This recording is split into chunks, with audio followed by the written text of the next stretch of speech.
장관님 수고 많으십니다. 북한은 그동안의 각종 회담에서 원칙 없이 억지를 부리고 예측 불허와 막무가내식 언행을 일삼는 비정상 국가이자 불신의 대명사와 같은 나라였고 모든 권력이 포악한 김정은 위원장에 집중되어 있는 독재 국가입니다. 지난 93년 NPT 탈퇴 이후에 줄곧 합의해서 선물은 챙기고 검증 단계에서는 파기하는 형태를 반복했던 북한인데 지난 4월 20일 노동당 전원회의에서 전 세계에 핵 보유국임을 선언한 이유는 과거보다 더욱 제멋대로의 행태를 보일 것이라는 것을 정부는 예상을 했었어야 합니다. 그런데도 문재인 대통령과 정부는 남북 정상회담이 이루어지자마자 판문점 선언은 한반도에 더 이상 전쟁과 핵 위협을 없을 것이라는 것을 전 세계에 천명한 평화선언이라며 마치 당장이라도 한반도에 평화가 온 것처럼 국민들을 호도하고 장밋빛 환상을 심어주기에 바빴습니다. 또 다수 언론이 여기에 보조를 맞추는 과잉 보도를 해서 국민들 대부분이 평화 무드에 취하게 만들었습니다. 남북관계는 국가 안보에 너무나 중요한 의제인 만큼 국민들께 투명하게 그리고 사실대로 알려야 합니다. 그런데 지금 북한은 일방적으로 남북 고위급 회담 취소를 알려왔습니다. 통일부 장관, 북한의 회담 취소 이유를 어디까지 파악하고 있는지, 정부는 이번 상황을 좋은 결과를 얻기 위한 진통이라고 말한 바 있는데 이런 상황이 있을 수 있다는 대비책을 만들어 놨습니까? 예, 일단은 뭐 북한이 이번 고위급 회담을 무기한 연기하면서 밝힌 사유는 한미 합동 공중 훈련과 그다음에 이제 다른 몇 가지 사안을 들고 있습니다. 그것 외에도 이제 북한이 북미 정상회담을 앞두고 나서 북한과 미국 간에 협의하는 과정에서 일정한 부분이 작용했다고 저희는 판단을 하고 있습니다. 이러한 예상을 하고 있었습니까? 뭐 저희 구체적인 어떤 뭐 예상을 했다라고 하기는 어렵겠습니다만 앞으로 이렇게 꼭 순탄하지만은 않을 것이다 하는 그런 저희가 나름대로 예상은 하고 있었습니다. 정부는 지난 3월 6일 김정은이 대북 특사단에게 한미연합훈련과 관련해서 4월부터 예전 수준으로 진행하는 것을 이해한다고 말한 내용을 전했고 문재인 대통령은 북한은 완전한 비핵화 의지를 표명하고 있다. 주한미군 철수나 미국이 받아들일 수 없는 조건을 제시하지도 않는다 이렇게 국민 앞에 말한 바가 있습니다. 한미연합 공중훈련은 이미 5월 11일부터 진행했는데 이를 이유로 자신들이 먼저 제안했던 남북 고위급 회담을 16일 새벽에 갑자기 취소했습니다. 이것은 제가 볼 때는 5월 22일 한미정상회담에서 6월 12일 미북 정상회담 때 미국 측이 대폭 양보하도록 중재해달라는 문재인 대통령에 대한 압박을 가하는 못된 버릇인 벼랑 끝 전술이 이제 시작된 것으로 보입니다. 정부는 한미연합훈련과 주한미군 철수와 관련해서 북한과 상호 협의를 마친 것처럼 얘기했는데 이번에 북한은 어깃장을 놓고 있으니 이것은 문재인 대통령과 정부가 한마디로 보고 싶은 것만 보고 듣고 싶은 것만 듣는 안이한 자세였기 때문이라고 보입니다.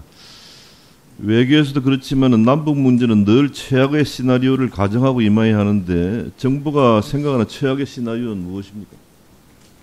글쎄요, 여기서 뭐 최악의 시나리오라고까지 표현할 수는 있을지 모르겠습니다만 앞에서도 말씀드린 것처럼 앞으로 우리가 한반도 비핵화, 남북관계 발전, 한반도 평화를 해나가는 과정이 그냥 순탄하지만은 않을 것이다 이렇게 보고 있고요.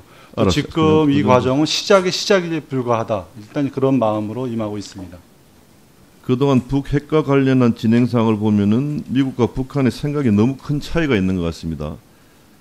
미국은 한국이 미국 측에도 뭐라고 장담했는지 모르지만은 마치 전승국이 일방적으로 협상하는 모습을 보여왔고 북한은 핵 보유를 했는데 급할 것 없다는 태도로 여유롭고 느긋한 태도를 보이고 있습니다.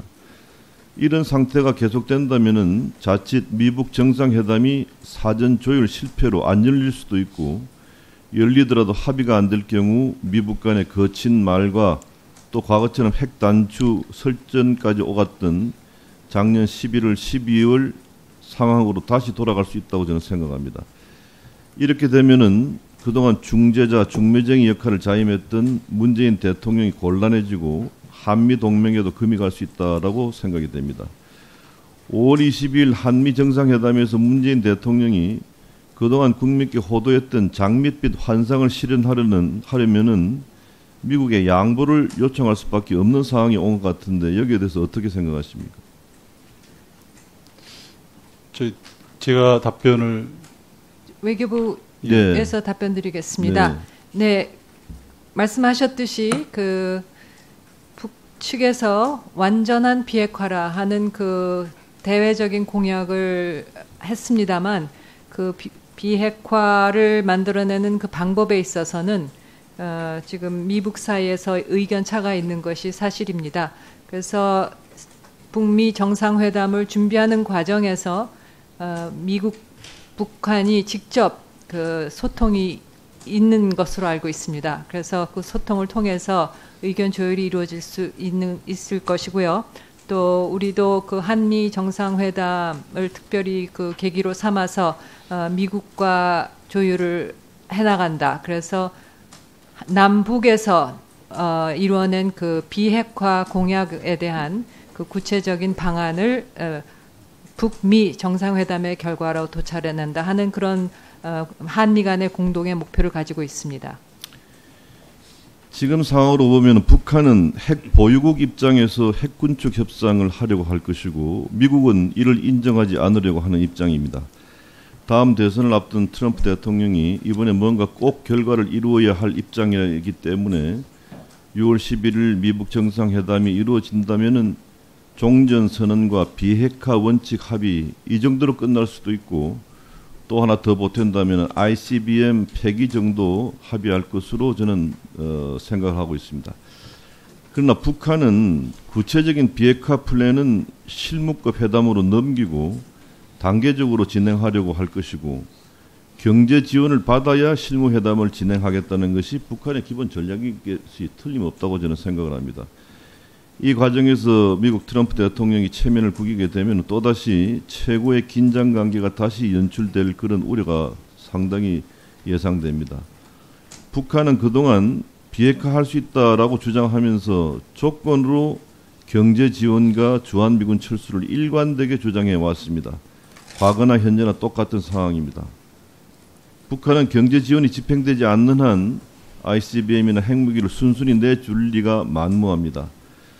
우리 국민 정서는 현재 북핵 폐기 전에는 절대 북한을 지원할 수 없다는 그런 것입니다.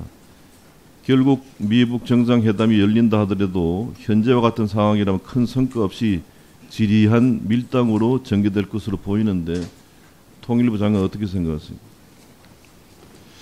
예, 뭐 지적하신 사항들에 대한 그런 우려가 많이 나오고 있는 것을 알고 있습니다. 저희도 그러한 점을 충분히 염두에 두면서 이번 북미 정상회담에서는 한반도의 완전한 비핵화로 갈 수 있는 그런 좋은 성과가 나올 수 있도록 우리 외교부에서 주로 노력을 하고 있습니다만 미국과 또 남북한 간의 채널을 통해서도 저희가 중재자 역할을 더 충실히 해나가겠다 이렇게 말씀드리겠습니다. 미국이 북한 비핵화에 대한 보상 문제에 있어서 비핵화 완료 후 보상이라는 기존의 원칙을 고수해야 합니다. 그리고 비핵화 완료 시까지 제재와 압박을 지속한다는 기존 방침도 계속 견지해야 한다고 생각하는데 거기에 대해서 어떻게 생각하십니까?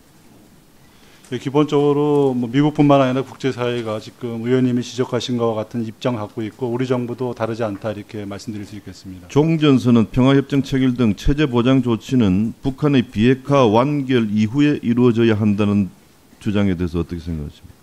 네, 그런 점에 대해서도 기본적으로 이제 종전하고 지금 말씀하신 몇 가지 개념들은 저희가 좀 나눠서도 단계적으로 진행할 수 있지 않을까 그런 계획을 갖고 있습니다. 북한의 비핵화 과정이나 북한 비핵화 이후에도 한미 동맹은 지속적으로 강화 발전되어야 하고 미국이 밝힌 바 있듯이 이번 미북 정상회담에서 주한미군 감축이나 철수 문제가 협상 의제로 절대로 거론되어서 안 된다는 주장에 대해서는 어떻게 생각하십니까? 예, 뭐 그 한미 동맹 문제 관련해서 아까 외교장관께서도 답변하셨습니다만 기본적으로 그것은 남북한 간에 논의될 사안이나 또 북미 간에 논의될 사안이 아니다는 것이 기본적인 입장입니다. 끝으로 한반도 비핵화라는 용어보다는 북한 비핵화라는 용어가 쓰여져야 되지 않겠습니까? 거기에 대해서 어떻게 생각하십니까? 예, 물론 그런 지적도 있습니다만 과거에 우리가 한반도 비핵화 공동선언을 1992년도에 합의 발의한 바가 있습니다. 그런 한반도 비핵화 공동선언이 그 이후에 94년도 미북 그 어그리드 프레임워크이라든가 그 뒤에 또 9.19 공동성명에도 계속해서 그러한 내용이 확인이 되고 있습니다. 그런 취지에서 저희가 한반도 비핵화라는 표현을 쓰고 있고 저희가 한반도의 어떤 북한 핵 문제를 해결해 나가는 데 있어서도 그 한반도 비핵화 공동선언을 기초해서 접근하는 것이 유리한 측면들이 있기 때문에 그러한 표현을 쓰고 있다라고 이렇게 설명드릴 수 있겠습니다. 네, 김무성 의원님 수고하셨습니다. 이번에는 원혜영 의원님 질의해 주시기 바랍니다. 네,